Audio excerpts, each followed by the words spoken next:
अस्सलामुअलैकुम। मैं इरम शफ़ीक यूट्यूब रोशनी चैनल के लिए मैं अपनी गज़ल के चंद अशार आप सबकी समातों की नज़र करना चाहूँगी। न दुख न दर्द के मारों की बात करते हैं, न दुख न दर्द के मारों की बात करते हैं। अजीब लोग हैं, तारों की बात करते हैं।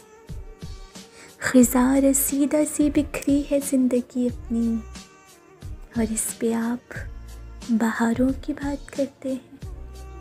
पुराने दौर की शहज़ादी की कहानी में वो कोह काफ के गारों की बात करते हैं।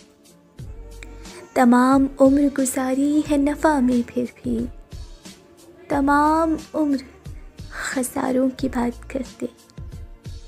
यहाँ तो भाई से भाई की ही नहीं बनती, यहाँ तो भाई से भाई की ही नहीं बनती, और एक आप हैं यारों की बात करते हैं।